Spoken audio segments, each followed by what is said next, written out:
Let's start today the circular motion of a car on a level road. तो दो topic रहेंगे हमारे, एक लेवल रोड पर जो प्लेन रोड रहेगी सर्कुलर पाथ के अंदर, और एक बैंक्ड रहेगी जो स्लाइटली ऊपर उठी हुई होती है। तो सर्कुलर मोशन के अंदर हम देख रहे हैं कि क्या कंडीशन हमें मिलनी चाहिए सर्कुलर मोशन होने के लिए, ठीक है, लेवल रोड पर। तो लेट्स सपोज ये हमने बना दिया सर्कुलर पाथ, ये सर्कुलर पाथ, ये इसका हो गया सेंटर। तो अब कोई गाड़ी जब किसी सर्कुलर पाथ सर्कुलर टर्न पर आती है तो होता क्या है कि अगर आप उसकी एक लिमिट से ज़्यादा स्पीड रखें तो गाड़ी पलटने के बहुत पूरे चांसेस हो जाते हैं, ठीक है।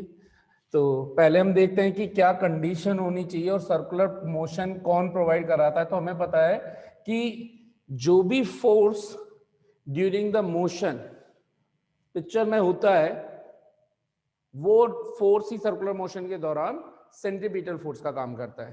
तो अभी देखते हैं कि यहाँ पर सेंटर की तरफ फोर्स कौन प्रोवाइड करवा रहा है और उसको फिर हम सेंट्रीपिटल फोर्स मानते हुए आगे की स्टडी करेंगे। और सेंट्रीपिटल फोर्स का बेसिक फॉर्मूला हमारे पास है mv²/r, where m is the object, mass of object moving in circular path, mass of object moving in circular motion या along circular path। v इसकी लीनियर स्पीड होगी, linear speed, ठीक है। और ये कैसे निकाली जाएगी? टेंजेंट ड्रॉ करके, यानी कि tangential speed at A point, tangential speed at A point circular motion के दौरान, ठीक है। r is radius of circular path, radius of circular path, ठीक है। तो कोई भी m मास का ऑब्जेक्ट अगर किसी r रेडियस वाले सर्कुलर पाथ में मूव करता है तो उसका और उसकी अगर लीनियर मोशन किसी भी पॉइंट पर टेंजेंशियल डायरेक्शन में v हो तो सेंट्रीपिटल फोर्स बोला जाता है mv²/r। अब लेट सपोज यहां पर मान लीजिए कोई कार आई इस तरीके से,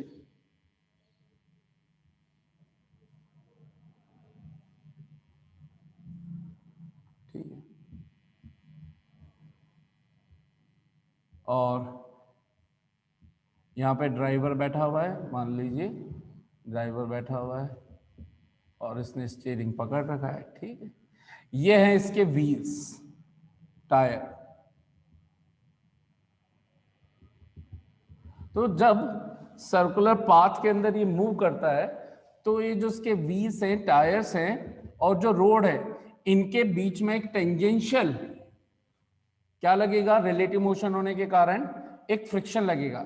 ये जो फ्रिक्शन है उसकी डायरेक्शन, अगर मैं यहाँ पे इसको फर्स्ट व्हील बोल दूं, इसको सेकेंड व्हील बोल दूं, तो इस फर्स्ट व्हील का फ्रिक्शन को F1 बोल दिया जो इधर की तरफ टुवर्ड्स द सेंटर लग रहा है, और इसी तरह से सेकेंड व्हील का फ्रिक्शन फोर्स रोड और इसके बीच में टेंजेंशियल डायरेक्शन के बीच में इसको F2 बोल दिया।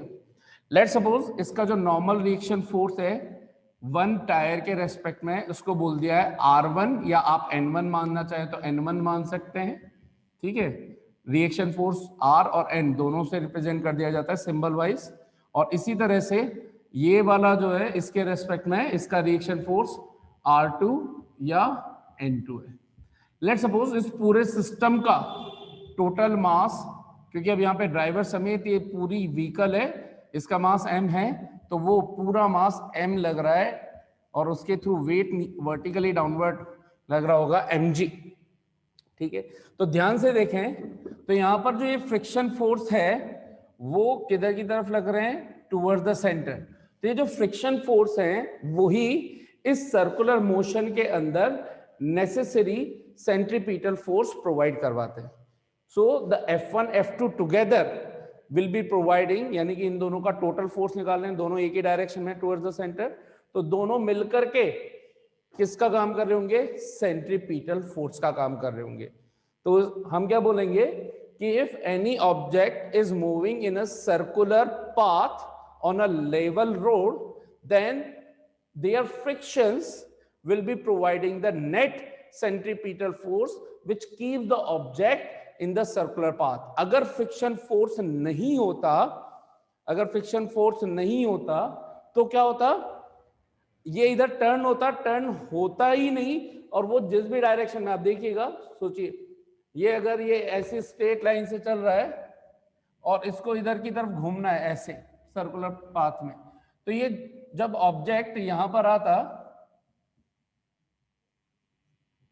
और जैसे ये टर्न लेता तो फ्रिक्शन नहीं होने के कारण इसकी जो डायरेक्शन है भी इधर है, तो इसी डायरेक्शन के अंदर चला जाता, तो ये स्किड होता हुआ इधर की तरफ जाता और एक्सीडेंट हो जाता है अगर फ्रिक्शन नहीं होता तो। इसका मतलब इसने टर्न लिया और ये सर्कुलर पाथ में है, तो किस वजह से पॉसिबल हो पाया है, फ्रिक्शन की वजह से। कहने का मतलब ये है कि यहां पर अगर ये सर्कुलर पाथ में मूव कर पाया तो फ्रिक्शन की वजह से, तो इसका मतलब फ्रिक्शन फोर्सेस ही यहां किसका काम करने चाहिए, यहां पर सेंट्रीपिटल फोर्स का काम करने चाहिए। तो देखते हैं कि फिर हमारी कंडीशन क्या होनी चाहिए। अच्छा, दूसरी चीज, फ्रिक्शन नहीं हो तो ये लीनियर किस स्पीड से सीधा जाता, वी स्पीड से। अगर इसकी लीनियर स्पीड आप फ्रंट की डायरेक्शन में, जैसे अगर ये भाई बोला मैंने, ये एग्जांपल लिया, ठीक है, तो इधर की स्पीड भी है और जैसे ये टर्न लेता और फ्रिक्शन नहीं होता तो ये किस स्पीड से इधर की तरफ चला जाता, ये ऐसे ऐसे ना जा करके ऐसे चला जाता, देखिए ये इस तरीके से, और इधर जाकर के ये हिट हो जाता है, ठीक है, वी स्पीड के कारण। ओके, सो ये चीज मेरे हिसाब से आपको लोगों को समझ में आ गई होगी। तो नेट इस सिचुएशन में हम क्या बोलते हैं कि here the total the centimetre for the necessary centripetal force is provided by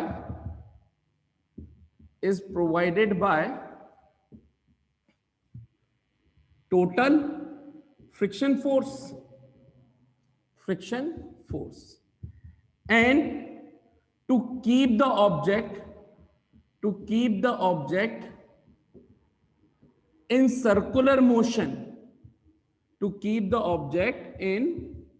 circular motion, अब कंडीशन की बात कर रहे हैं, ये हो गई यहां से condition, to keep the object in circular motion. मुझे आप बताइए कि कंडीशन क्या होनी चाहिए, फ्रिक्शन फोर्स सेंट्रीपिटल फोर्स से कम होना चाहिए कि ज्यादा होना चाहिए। कम और ज्यादा में पूछूं तो, अगर ऑब्जेक्ट को सर्कुलर मोशन में बनाए रखना है तो जो फ्रिक्शन फोर्स है वो कम होना चाहिए या ज्यादा होना चाहिए, ज्यादा होना चाहिए। इतना कॉमन सेंस से अब सबको समझ में आ जाएगा कि अगर कम हुआ तो ये साइडवर्ड्स जाकर के ऐसे एक्सीडेंट हो जाएगा।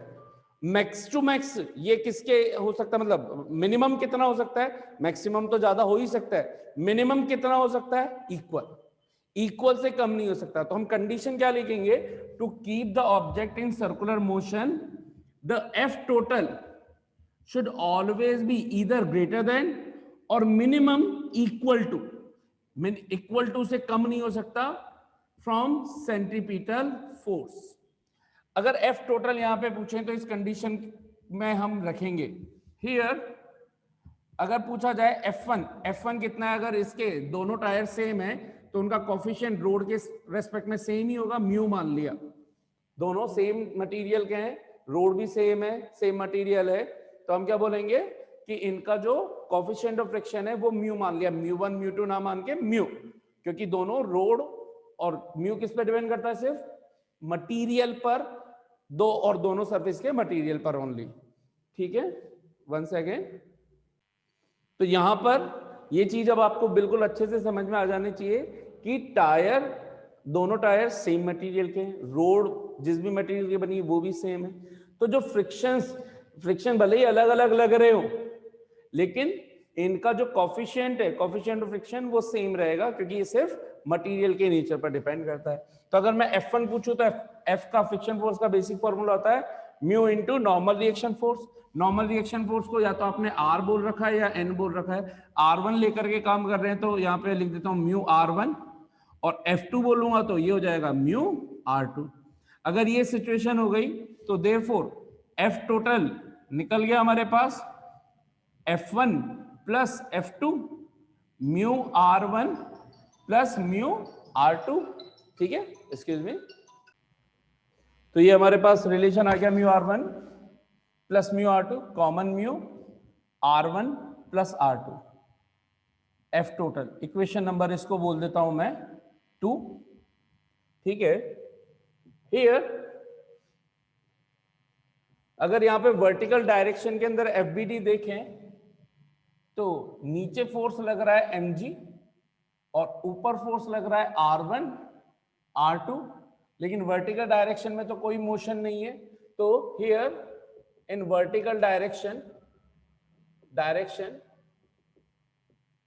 सिंस नो मोशन, तो इतना अब आपको समझ में आता होगा। F नेट 0 हो गया, इसका मतलब R1 plus R2 minus mg is equal to 0। तो R1 प्लस R2 की वैल्यू क्या हो गई mg। तो ये R1 प्लस R2 की जगह क्या सब्स्टिट्यूट कर सकते हैं mg।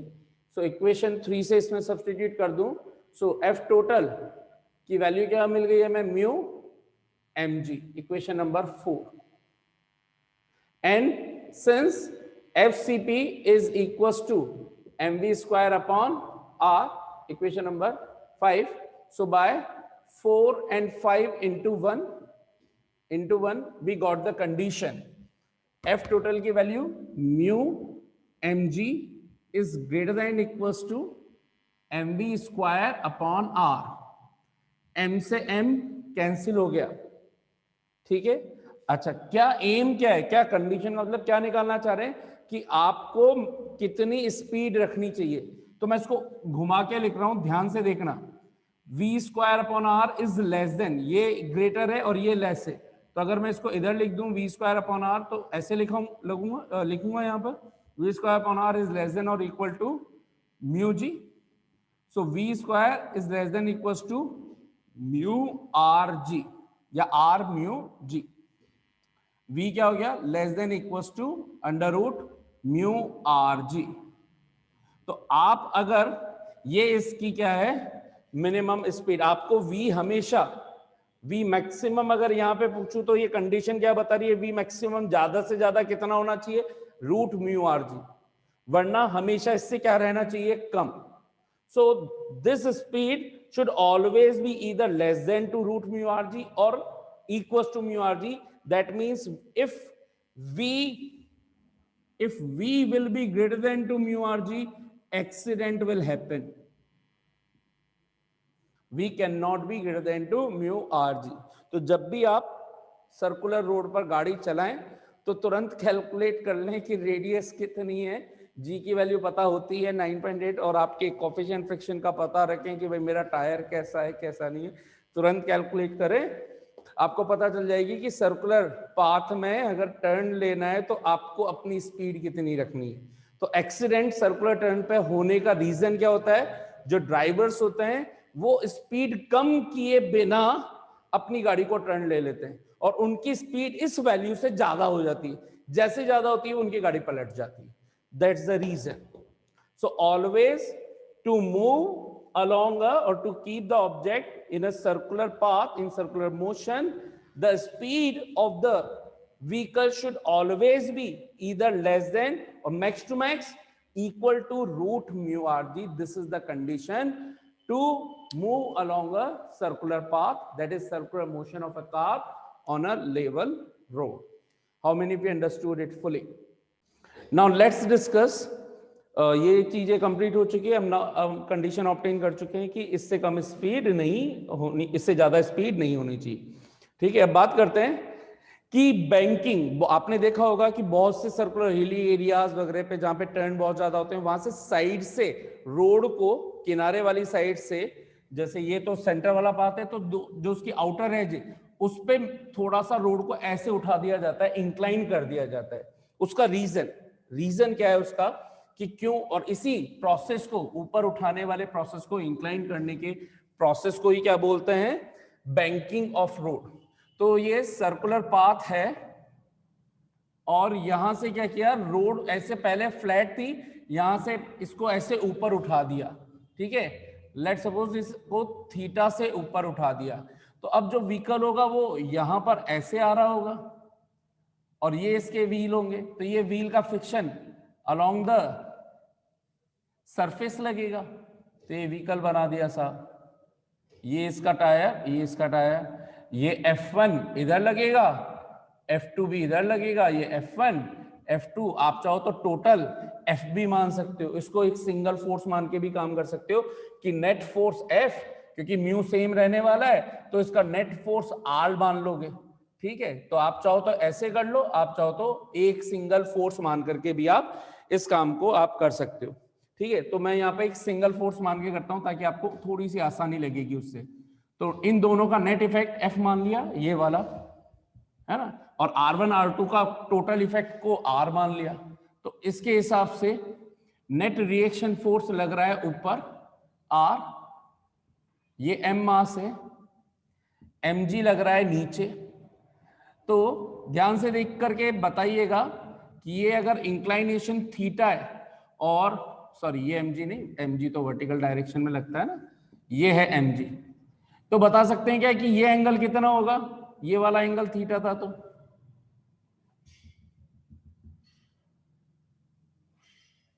बोलिए थीटा।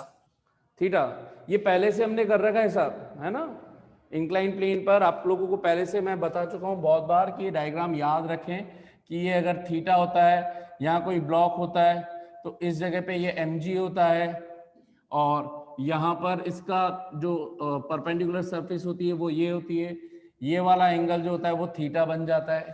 ठीक है, ये थीटा, तो ये वर्टिकली अपोजिट एंगल। तो अगर यहाँ पे एक मैं लाइन ऊपर वर्टिकली ड्रॉ कर दूं तो R का वर्टिकल के साथ ये एंगल थीटा, तो ये एंगल भी थीटा, तो R का इस वर्टिकल डायरेक्शन में कंपोनेंट क्या कहलाएगा भाई, यहां से यहां तक का कंपोनेंट, बोलिए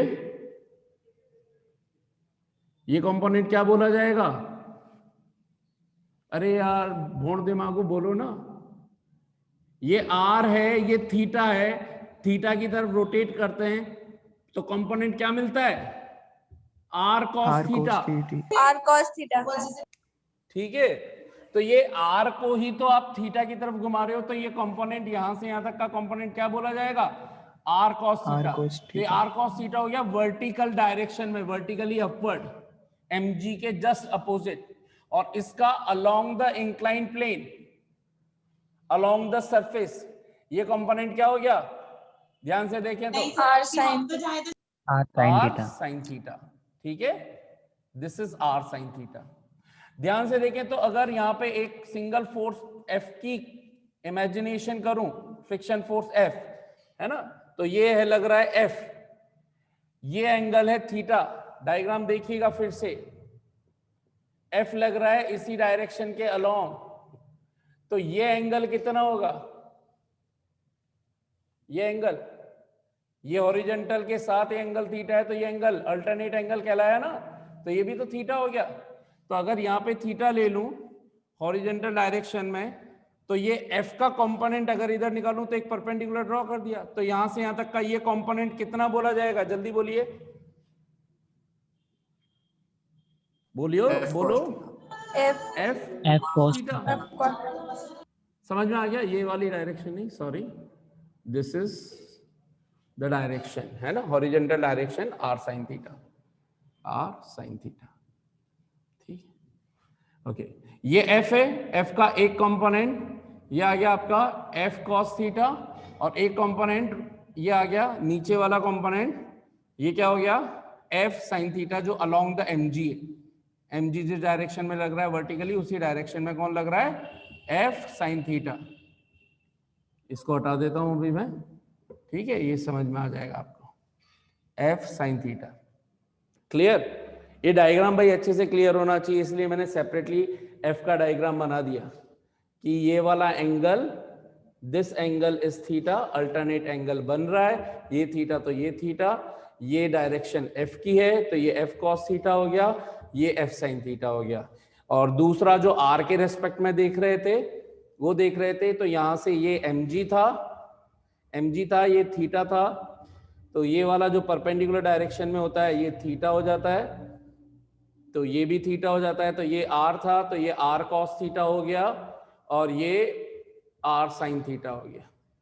ठीक है, तो इस तरीके से हमने सिचुएशंस को लिया है, तो ये चीज आप लोगों को समझ में आनी चाहिए। ठीक है, अब अगर जब हमने ऊपर उठा रखा है तो यहां पर ये इंक्लाइन ऊपर कर रखा है, ध्यान से देखिएगा, ये जो डायरेक्शन आएगी, ये डायग्राम ऊपर बन गया, एक्चुअल में डायग्राम नीचे, तो ये जो डायरेक्शन आएगी यही टुवर्ड्स द सेंटर है। इसको देखिएगा कैसे हो रहा है, इसको सेंटर मानते हुए मैं डायग्राम बनाता हूं। ये देखिए, ये इस तरीके से रोड है, ठीक है, ये सेंटर इस डायरेक्शन के अलोंग आ रहा है, हमने रोड को यहां से ऐसे ऊपर उठा दिया, तो ये जो f cos थीटा है और r sin थीटा है, ये दोनों किस डायरेक्शन को रिप्रेजेंट कर रहे हैं, टुवर्ड्स द सेंटर को।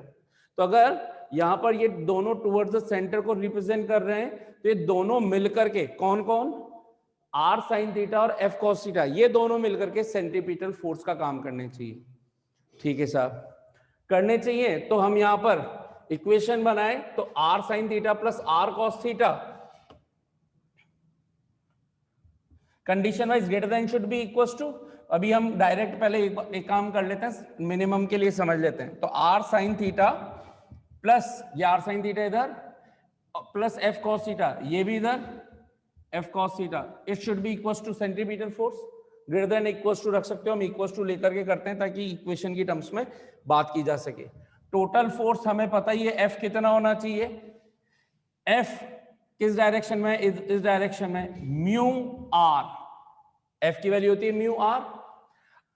r की बात की जाए तो r यहां पर कितना लिखेंगे, तो r के लिए दूसरी हमने देखी यहां पर कि ये r cos theta r sin theta चल रहा है, तो ये r cos थीटा और mg plus f sin theta, तो वर्टिकल डायरेक्शन में देखो तो ऊपर तो लग रहा है यहां पर अभी इस टाइम पर r, नीचे लग रहा है एक फोर्स mg और दूसरा फोर्स लग रहा है f sin थीटा, तो कोई मोशन नहीं है, तो यहां पे मैं क्या लिखूंगा, mg या r, सॉरी r नहीं, r cos थीटा है ना, वर्टिकल डायरेक्शन का, vertical direction r cos theta, तो r cos theta minus mg minus f sin theta should be equal to 0, क्योंकि नेट फोर्स 0 है, नो मोशन। यहां से अगर सिचुएशन को देखूं तो mg को उधर ट्रांसफर कर दूं तो मुझे क्या मिल जाएगा, r cos theta minus f sin theta is equal to mg। एक इक्वेशन ये आ चुकी है, और यहां पे चीजों को थोड़ा सा रब कर देते हैं ताकि आप कंफ्यूज ना हों। एक इक्वेशन आ चुकी है, ये सर्कुलर मोशन में बनने के लिए r sin थीटा और f cos थीटा ही क्या नेसेसरी फोर्स प्रोवाइड कर रहे हैं, सेंट्रीपिटल फोर्स। तो एक इक्वेशन यहां आ चुकी है, दूसरी इक्वेशन यहां पे लिख देता हूं, r cos theta minus f sin theta is equal to mg। ठीक है, fcp की वैल्यू भी यहां सब्स्टिट्यूट कर दें तो ये कितना हो जाएगा, mv स्क्वायर अपॉन r, यहीं पे काम कर देता हूं, डेरिवेशन समझ नहीं तो है। इक्वेशन 1, इक्वेशन 2, 1 डिवाइडेड बाय अगर 2 कर दूं तो मुझे क्या मिलेगा, r sin theta plus f cos theta divided by r cos theta minus f sin theta is equal to, ये चल रही है mv स्क्वायर अपॉन r, नीचे चल रहा है mg, m से m कैंसिल हो गया, हमें मिला, अब मैंने क्या किया यहां पर, चलो पहले एक बार लिख देते हैं फिर उधर की तरफ कर दूंगा, r sin theta plus f cos theta upon r cos theta minus f sin theta is equal to v square और r नीचे आ गया rg, इसको बोल दी इक्वेशन नंबर 3। ठीक है, अब ध्यान से देखिएगा आप, इसके अंदर यहां पे हमें दो दो थीटा मिल रहे हैं, एक साइन थीटा मिल रहा है, कॉस थीटा मिल रहा है, तो हम क्या करें, इसको किसी भी तरीके से एक सिंगल थीटा में कन्वर्ट कर दे, सिंगल ट्रिग्नोमेट्रिक रेशियो में। तो उसके लिए मैंने क्या ट्रिक ली, मैंने क्या ले लिया, न्यूमरेटर और डिनोमिनेटर दोनों में मैंने r cos थीटा दिख नहीं रहा तो भी जबरदस्ती कॉमन ले लिया। तो अगर मैं ऊपर r cos थीटा कॉमन ले लूं तो अंदर क्या होगा, जो भी चीज कॉमन ली जाती है उसका मतलब होता है अंदर वाली सभी चीजों को जो चीज कॉमन ली गई है उससे डिवाइड करना। तो आर साइन थीटा को किससे डिवाइड करना है? आर कॉस थीटा से। तो sine theta upon cos theta direct लिख दूं, समझ में आ जाएगा। Tan theta, r cos theta मैंने लिया, इसका मतलब r sine theta upon r cos theta, r से आर कैंसिल हो गया, साइन अपॉन कॉस 10 बन गया, plus F cos theta upon r cos theta, F upon r. नीचे भी कॉमन ले लिया मैंने आर कॉस थीटा, तो नीचे क्या हो गया, पहला आर कॉस थीटा है upon r cos theta 1 minus F sine theta upon r cos theta, F upon r tan theta. ध्यान से देखो, ये कुछ फॉर्मूला होता है, F is equal to mu r. तो यहां से आर का फॉर्मूला क्या हो गया, तो यही लिख देते हैं, since F is equal to mu r, तो एफ अपॉन आर इसकी जगह क्या लिख दें, म्यू। सब्स्टिट्यूट कर दो, ये इससे कैंसिल हो गया, tan theta plus mu upon 1 minus mu tan theta, और ये सब किसके इक्वल चल रहे हैं, V square upon R g के, V square upon R g के। और हमारा डेरिवेशन समाप्त ऑलमोस्ट हो चुका है। तो वी स्क्वायर की वैल्यू क्या आ गई, आर जी इंटू, थोड़ा सा इसको तमीज से लिख दूं, mu plus tan theta upon 1 minus mu tan theta, और वी स्क्वायर हटा दूं तो under root r g. This is the condition आपकी बैंकिंग रोड पर, इस कंडीशन, ये कंडीशन रहनी चाहिए। ग्रेटर देन इक्वल लगा दोगे तो ये सारी condition less than equals to बन जाएगी। कितनों को समझ में आ गया ये वाला, this is the banking road की कंडीशन, उठी हुई रोड पर ये कंडीशन होनी चाहिए। नेक्स्ट सेशन है